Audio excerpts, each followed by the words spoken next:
Nobody articulated the rage of millions of South Africans better than Ayanda Allie when she responded to President Cyril Ramaphosa's State of the Nation address. She is with us now. Welcome, Ayanda. Thank you so much for having me. It's great to be with you. Thank you again.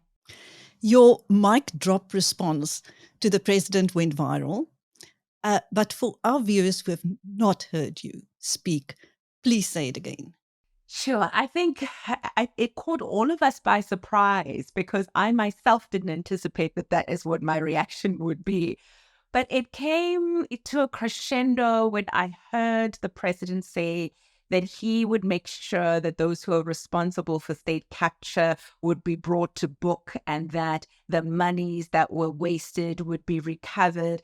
And I think something rose up inside me and it was like a fire shot up in my bones and I just could not let that go. And I mentioned that it was so interesting that the head of state would say all of those things, especially since the people who are responsible for state capture are right there with him in that room, that he himself at the time of state capture was deputy president and that he allowed, if not advanced, state capture. And I thought we were taken for fools as South Africans. And I made it known that that's how we felt. And I think something else that was quite unsettling for me was the depiction of a utopia in the form of Tinswalo, who was a fictional character who's said to have benefited from all the wonderful fruits of democracy, like your social grants and your NSFAS and housing and all manner of things that the president highlighted. And I felt that that was such a one-sided story because you can take a look at exactly what the president had mentioned in terms of interventions and look at the problems therein. The fact that even though, Dinswalo is said to have gone to a fee-free school, even those schools are dilapidated in infrastructure, the teaching staff is overburdened and frustrated. The same Tinswalo is said to go to school using NAFSAS, but NAFSAS, we know, pays late for registration and residential accommodation for students, which puts them back and sometimes leaves a lot of them not able to pursue their tertiary education. Things such as healthcare sector that Tinswalo is supposed to have benefited from when we don't have doctors because doctors are unemployed. But at the same time, you have so many ministers in the presidencies who have an entourage of staff and bodyguards, etc. And I brought to the attention of the president that it is unfair that he raises only one side of the coin that speaks to these benefits in inverted commas and doesn't look at the disadvantages that those very same benefits brought to the table. So yeah, it was about 2 minutes or so of my response. And I think the reason why it gained such popularity is because my utterances were not new. And they were not groundbreaking in any way, shape, or form, but they were exactly what South Africans were thinking, were feeling. And I think it just gave a platform to the millions of South Africans, black, white, colored, Indian, you name it, young, old, whatever.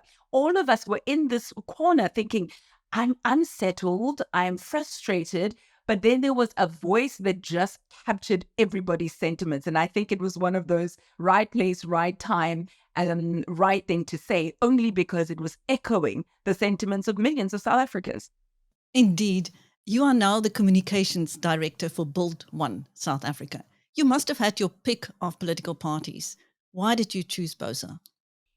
I've always been, I suppose, politically inclined because I had a strong sense of justice, having started out as a journalist, went on to be a community development practitioner in Soweto, went on to have a stint in government as a communicator. So there was always a sort of a political position that I had. But I didn't foresee that I would be jumping into politics, even when I was a spokesperson for the Ministry of Transport. And I thought to myself, after having met Nobuntu Hlazo-Webster, who's the deputy president of Build One South Africa, who's an entrepreneur, who has done incredible work for her community, after I reconnected with Musi Maimane, with whom I went to the same high school and we grew up in the same neighborhood, it was not a conscious decision to say, oh, this is what I'm going to do next. I think I was drawn to the values of Build One South Africa because they had a bottom-up approach to this politics thing. So they were already engaging with people who were in the community, running programs and organizations and advocacy and really doing so much already with their own resources that when I then was introduced to this world of active citizens who are sacrificing for the country, who are fighting for justice, it was such a natural fit for me that the politics, I think, became a byproduct. So I joined Nobuntu for the Women's Commission, and we met a plethora of incredible women. I had conversations with Musi about what they're doing in One South Africa and Build One South Africa, and I agreed because I bought into the vision, and I believe in their values. And only after, I think about maybe a month, did I decide, I think I want to be a candidate as well. I want to put my money where my mouth is, and I want to have some skin in the game. So when I'm fighting for this Build One South Africa, I know that I'm fighting something in a vehicle that I have thrown my full weight behind as well. Well, if everything goes according to plan, you will be in Parliament after the election. What would be your priorities as an MP? Sure. So I really would love to see greater participation from our communities and their voices being heard in earnest in Parliament. So for me, I really would want to see greater representation for my constituency. I am representing Soweto at the moment. I do believe that there are many ideas that can find resonance in Parliament and expression in Parliament. I believe nothing for us without us. But many times we stand by passively and not engaged in our democracy because we feel there's nobody who's going to take my concerns seriously. So I'd like to bring a little bit of a change there and make sure that the interventions are from the community up. And one of the things that are close to my heart is our psychosocial well-being as South Africans. I do believe that the very fabric of our society is being torn apart because of social ills, because of a number of societal challenges that we're facing. And I think if we're going to change our mindset and create the Ubuntu that we want to see, that unity, that togetherness, we have to start in schools. And we have schools that don't have guidance counselors. We have schools that don't have social workers in place, even though there are many social workers that are staying at home unemployed. And growing up in a former Model C school, I had the privilege of having a guidance counselor. So I know how important it is to be able to speak to an adult who's trained and qualified whenever there are any challenges at home. And mind you, the challenges I faced were minuscule compared to some of the challenges that the kids are facing now. If we're in Dobsonville in Soweto, for example, that child is likely facing a parent or a sibling who is drug addicted. You know, that child is probably dealing with gangsterism on their way to school because there are hostels there. And some of the gangs are in the hostels there. And this child might be facing that. This child might be living in a granny-led household or even a child-headed household. So you can imagine the burden that this youngster is facing. And we expect this person to contribute positively to the society. We expect this person to be law-abiding. We expect this person to uphold the values of Ubuntu without a debrief, without somebody to talk to.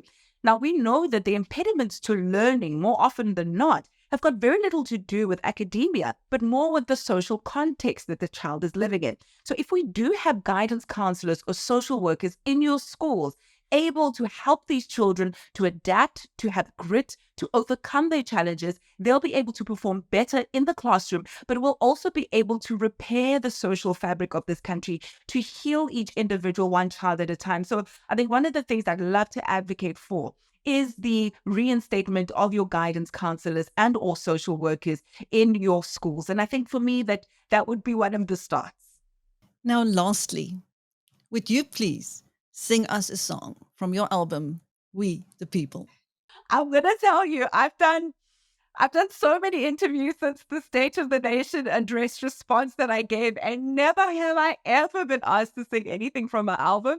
You're quite right. You've done your research very well. Thank you very much. I did an album. In fact, that was in song, everything that I say now to you in words. And I think I will sing you a song. It's the title track. It's called We the People. And the song really is a song that says, we the people of South Africa, we say no, no to corruption, no to injustice, no to poverty, no to unemployment, and no to this social milieu that we're seeing where people have no hope and no sense for the future. So we the people say no. And it goes, I look around at what's before me and animosity. A brother killing another. Tell me, what is this I see? Our mothers infected by full-blown fathers are dying of HIV. While politicians plunder, they're killing for plunder in the name of democracy. No, no, no, no, no. No, no, no, no, no. No, no, no. This is not the way the story should go. We the people say no. Oh, wow. I've I got hope that will gooseflesh. do. We the people say no. We've had enough. We've had enough. Brilliant. Thank you. Thanks for That was hijacking me. My goodness. Thank you. That was Ayanda Allie speaking to BizNews. I'm Chris Stein.